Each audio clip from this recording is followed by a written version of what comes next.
was your concert last night? It was, I think it went well. I must say, it was one of the most exciting things I've ever done. It was very scary. It was like a parachute jump. Not, you know, I have done a parachute jump. Oh, wow. It was, but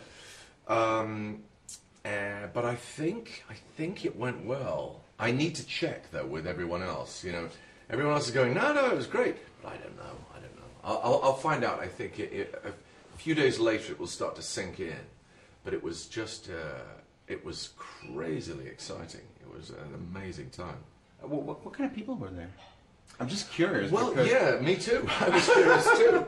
They were younger than I thought they would be. I was sort of expecting all ages because the show house, that's, I assume, is the people who are going to buy tickets. But I would say they were younger than I thought they were going to be. They're sort of 20s and 30s, I think. They knew a lot about the music, and because I was talking about the writers of some of these songs. I was talking about Leadbelly and Leroy Carr and people like that.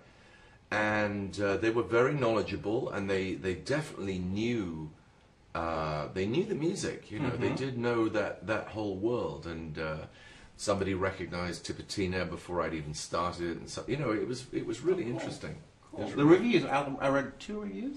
Why am I so loud? I haven't read anything. Why am I haven't read anything. Okay, I'm not talking. No, I haven't. I haven't read any reviews. I haven't, because I'm a little bit nervous. Partly because I mean I will probably at some point, but I just think on the day that you're going to go in front of an audience, it's probably not the day to read stuff like that, because it gets in your head. So tonight is the concert in Berlin. Yeah, in a church. In a church. How's that for a setting? That's fantastic. I assume people will be sitting down. Last night they were standing up. Tonight could be different. I think they're sitting down. Could be different. Actually, I'd rather sit down. I'm at that age. You know, I must sit. I'm telling you. That's why I chose the piano instead of the guitar. Because you get to sit down. Oh, that's just a lazy decision. I know, it's very lazy. But the problem is, I now realize why there are very few, or relatively few, famous piano players, sort of blues piano players, is that nobody could see you. Because I'm like 2 feet shorter. Everyone could see the guitarist. Nobody could see the piano player, because I was here and the audience were here, and I was sort of going like this. So you're kind of doing that on purpose. You were a little shy about... Maybe a little shy. See, Jerry Lee Lewis, we do a Jerry Lee Lewis song, actually. We do one of his songs. He would stand, and Little Richard, you know, they would kick back the stool and they would stand and do a lot of that. So maybe I'll have to do some of that tonight. Okay. So be ready. Oh, yeah, I'll be there. Okay. The blues record. I love it. I think it's really nice. I was a little skeptical. Right. First. Me too. Why is Hugh Laurie, why is House doing a blues album? Yeah. And then I listened to it. I only got to listen to it 2 days ago. Right. And I was like, wow, this is pretty good. How nervous were you? I was very nervous. I was very nervous because I agree with you. I'm like you. I would, if I had been outside looking in, I would have said, oh, why? Really? Why does he want to do that? Why? You know, I would have been very skeptical. But what can I say? This is music that I've loved all my life. This is music that I listen to and play all the time, and I probably will my whole life. This is very dear to my heart. And when I had the chance to do this, and a record company says, you know, I thought to begin with I said no. I actually said no. Because I like you, I was skeptical. I was skeptical about myself. And then I thought, well, this is a one-off chance. This is a big chance, and I have to grab it and let them talk. I have to just say what will be will be. Was this kind of one of those things that what you dream of doing forever, and then all of a sudden you never really expect it to come true, and all of a sudden it comes true, and you're like, why did I want to do this? That is exactly right. That's exactly right. Some people assume that I planned this, that, you know, this was something I was always going to do. Well, I wasn't. I dreamed of it. But I never in a million years thought that this could happen. And you're absolutely right. I then get to a point I think, oh my God, this is real now.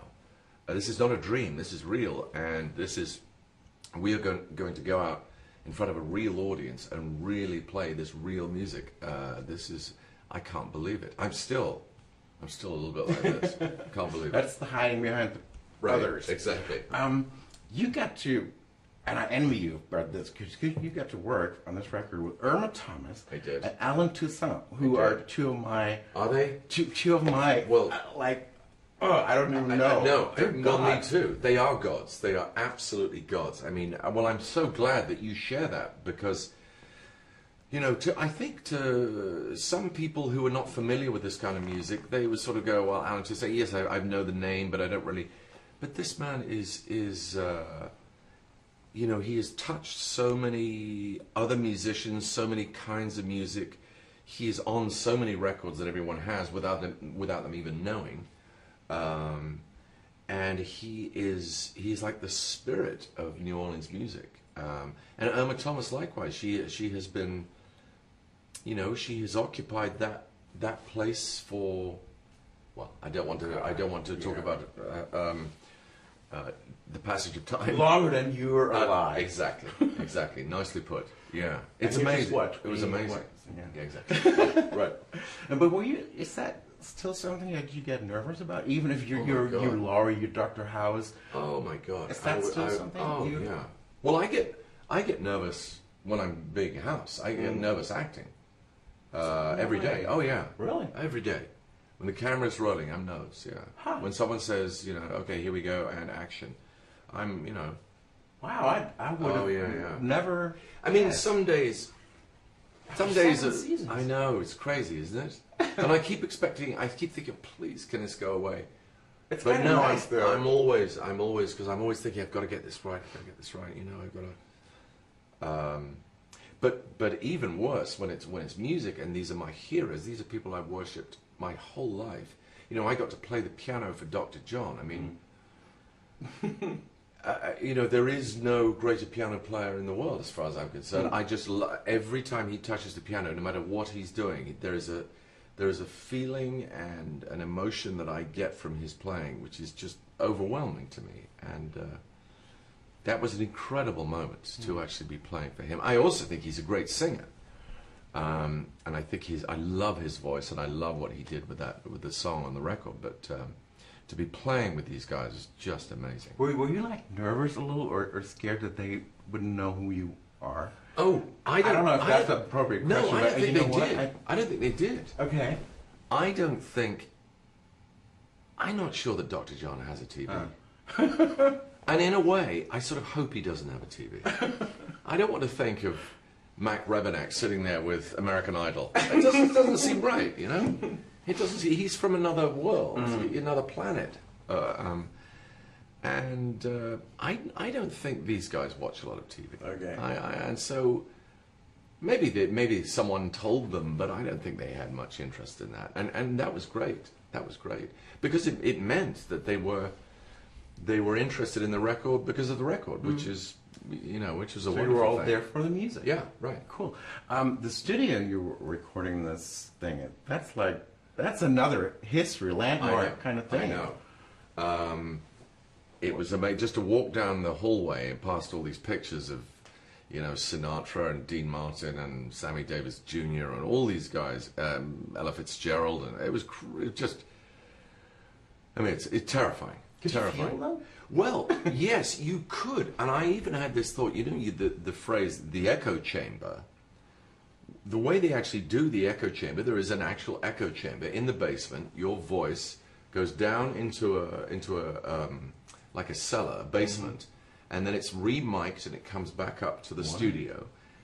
And I had this idea that my voice was bouncing off the same walls as Dean Martin, you know, as Ella Fitzgerald. It was just Maybe there's a lot of voice goes exactly. in the It's basement. Sort of soaked up in the wall. Wow, cool. That's Maybe. why you sound so good on that record. Oh, they do. I mean, those That was people love those studios. There's Capitol and Oceanware, the two old studios in Los Angeles, and they have where all those records were made, all those big swing records, and they have a definite character to them. There's a definite feel about that building. Yeah.